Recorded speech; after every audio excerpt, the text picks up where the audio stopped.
Pour marquer cette première semaine de campagne électorale, l'Essentiel effectuera au cours des prochains jours une tournée des principales formations politiques pour parler enjeux et organisation. On commence ce soir avec le Parti libéral du Canada. Je retrouve donc Mélanie Joly, qui est coprésidente de la campagne nationale des libéraux. Bonsoir, Madame Joly.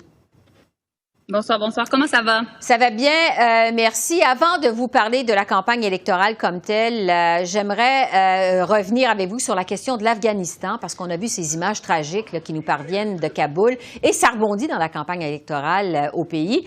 M. Trudeau s'est dit horrifié aujourd'hui. Comment le Canada va évacuer les Afghans qui ont collaboré avec les forces armées canadiennes, ceux qui restent sur le terrain, parce que c'est inquiétant là, de voir ces images quand même. C'est sûr que c'est inquiétant et comme vous l'avez dit, c'est clairement une tragédie. Tragédie qui affecte particulièrement les femmes, les filles et les minorités ethniques qui sont en Afghanistan présentement. Maintenant, le Canada s'était retiré de l'Afghanistan déjà en 2014, donc ça fait quand même plusieurs années. Mais comme vous l'avez mentionné, il y a plusieurs personnes qui ont aidé le Canada et ses alliés lorsque nous étions présents, notamment plusieurs interprètes.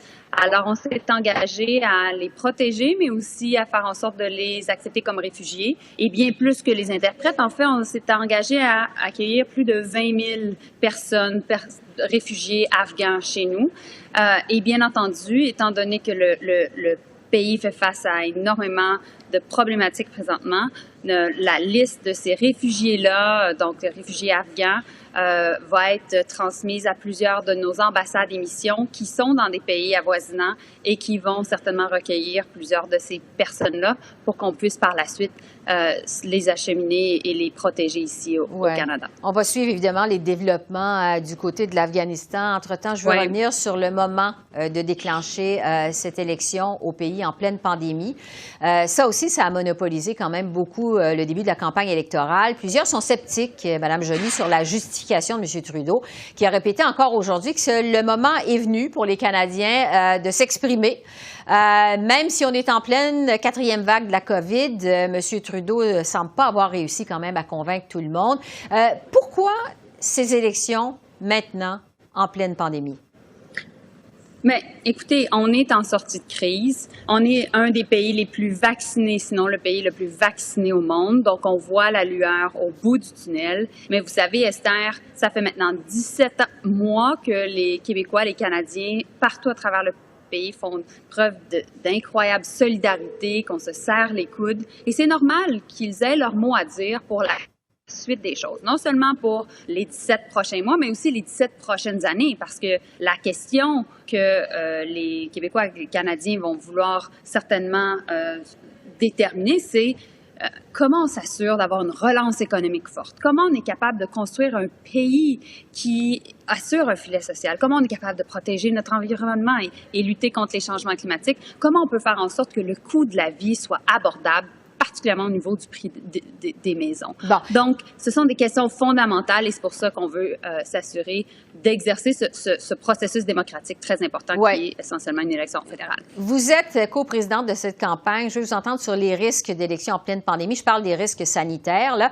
Dès le jour 1 de la campagne, M. Trudeau n'a pas pu échapper à des bains de foule. Il s'est livré à des éco-portraits. Il n'a pas pu respecter la règle de distanciation des 2 mètres. Est-ce que c'est prudent de faire campagne de la sorte? Je pense qu'il y a différents moyens d'assurer que le tout soit sécuritaire, que ce soit avec le vote par la poste, plusieurs dates de vote par anticipation et certainement le jour du vote qui sera le 20 septembre. Je pense également qu'il y a plusieurs autres juridictions qui ont vu des élections, que ce soit en Nouvelle-Écosse présentement, que ce soit en Colombie-Britannique ou encore au Yukon. Et en même temps, je vous dirais qu'il y a des élections municipales, même au Québec, qui s'en viennent. Donc, la démocratie doit continuer au même moment où on gère la pandémie. Mais au final aussi, pour nous, le passeport vaccinal est important. C'est la meilleure façon de protéger les gens. Et également, c'est important que les employés fédéraux ainsi que les personnes qui vont prendre le train et l'avion, donc tout ce qui est sous juridiction fédérale, que le vaccin soit obligatoire. Oui, vous parlez d'élections dans d'autres provinces, vous ne parlez pas de ce qui s'est passé à Terre-Neuve, qui a dû mettre sa campagne électorale sur pause. Si les cas de COVID se mettent à grimper dangereusement au pays, là, encore aujourd'hui, on enregistre des augmentations, c'est le cas notamment au Québec. Quel est votre plan de match si on vient qu'à perdre le contrôle de la situation? Écoutez, on va toujours suivre les conseils de nos experts. En même temps, ce qui est important de voir présentement, c'est que la pandémie, elle frappe les personnes qui ne sont pas vaccinées et les personnes qui ont seulement reçu une dose. Alors, tous ceux qui nous écoutent, j'espère, allez prendre votre vaccin, allez vous faire vacciner. Je suis présentement à Drummondville, à côté d'un centre de vaccination ouvert. Les gens vous attendent, vont vous accueillir à bras ouverts.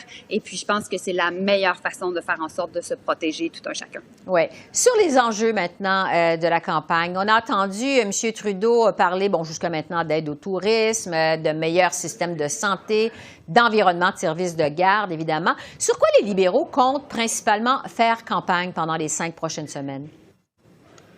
Bien, certainement tout ce qui est en lien avec la sortie de crise, la vaccination. Donc, vous venez de m'entendre sur cette question-là. Pour nous, c'est important, la question du passeport vaccinal, contrairement aux conservateurs et aux bloquistes.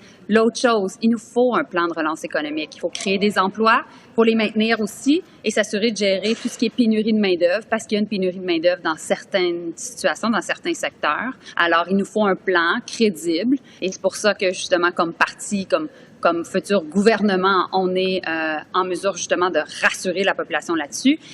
Mais cette relance économique-là, elle doit être inclusive et elle doit être verte parce que la lutte contre les changements climatiques, elle est réelle et c'est certainement une préoccupation des gens partout à travers le pays, particulièrement dans certaines juridictions comme au Québec, en Colombie-Britannique et certainement aussi en Ontario. Ouais. Alors, pour nous, on veut être là pour assurer justement cette transition écologique et finalement tout ce qui est abordabilité, donc coût de la vie. La COVID et la crise économique a fait en sorte qu'il y a certains épiphénomènes qui ont eu lieu, notamment l'augmentation du prix des maisons. Les gens sont préoccupés, particulièrement les jeunes générations, pour être en mesure d'avoir accès à la propriété. Alors, c'est certainement quelque chose qu'on va vouloir parler avec l'électorat. Juste un mot sur votre programme national de garderie, parce que le chef conservateur Erin O'Toole, qui dévoilait sa plateforme électorale aujourd'hui, a promis d'abolir votre plan, mais en le remplaçant par des crédits d'impôt aux familles. Quelle est votre réaction à ça? Écoutez, c'est simple, c'est une hérésie. Et c'est une hérésie que les conservateurs puissent penser qu'en coupant 6 milliards de dollars au gouvernement du Québec pour augmenter les places en garderie, qu'ils vont être en mesure de convaincre les Québécois.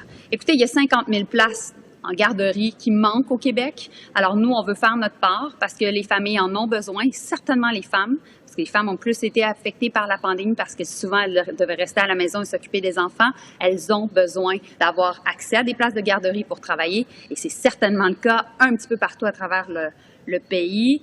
Je l'entends en Ontario, je l'entends en Colombie-Britannique, partout à travers l'Atlantique, dans les prairies. Alors pour nous, c'est une façon de s'assurer qu'on va pouvoir créer de la croissance économique en augmentant la participation des femmes à l'économie et en leur offrant, bien entendu, des places en garderie. Ça fait des années qu'on a le débat au Canada. C'est le temps qu'on prenne une position et c'est pour ça qu'on veut s'assurer d'avoir un système national de garderie et c'est pour ça qu'on le finance. Oui, je vais revenir sur la bataille du Québec, à part les services de garde. Sur quoi vous allez faire campagne au Québec? Qu'est-ce qui intéresse les Québécois dans cette campagne électorale, selon vous? Bien, certainement tout ce qui est en lien avec la vaccination. Les Québécois sont en majorité en faveur aussi de tout ce qui est passeport vaccinal. Tout ce qui est en lien aussi avec la relance économique.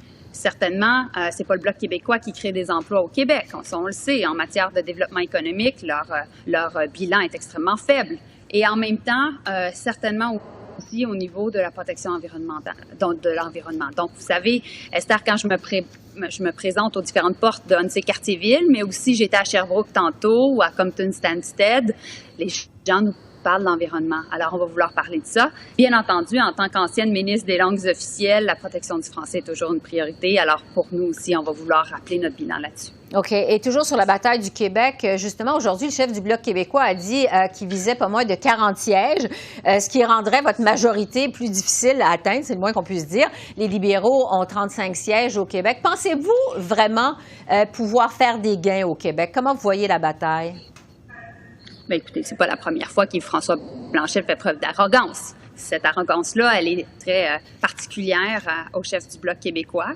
Maintenant, nous sommes la formation politique qui avons le plus de sièges au Québec, qui avons l'appui des Québécois. Il y a plus que 10 ministres québécois qui font partie du cabinet. Ça fait en sorte qu'on a pu livrer, autant pour le secteur de l'aérospatial, qui est clé pour le Québec, autant pour la subvention salariale, autant aussi pour créer des emplois et les maintenir, autant aussi pour tout ce qui est en lien avec les garderies. Donc, le chef du Bloc québécois essaie de s'arroger notre bilan. Ouais. Mais comme disait un grand auteur, l'imitation, en fait, la copie est la source de la meilleure flatterie. Juste un mot terminant, je m'excuse parce que le temps file, je vous interromps, mais c'est parce que je veux revenir sur les risques d'élection en temps de pandémie. Je veux vous entendre sur le taux de participation au scrutin. On est en pleine 4e vague. Est-ce que vous pensez que la pandémie va affecter le taux de participation à cette élection? En quelques secondes. Mais certainement, notre objectif, ça va être de faire en sorte que tout le monde qui peut voter, vote. Et c'est important parce que certainement, il nous faut un mandat fort pour la suite des choses. Plus que jamais, le gouvernement fédéral a été proche des gens, fait en sorte d'offrir un filet social, protéger des emplois. On est dans la deuxième plus grande crise, en fait la plus grande crise depuis la Deuxième Guerre mondiale, et pour ça, on a besoin d'avoir l'appui des citoyens partout à travers le pays. Alors, j'ai confiance. On verra pour le taux de participation le 20 septembre. Mélanie Joly, coprésidente de la campagne nationale des libéraux. Merci beaucoup. Ça m'a fait plaisir. Au revoir. Au revoir.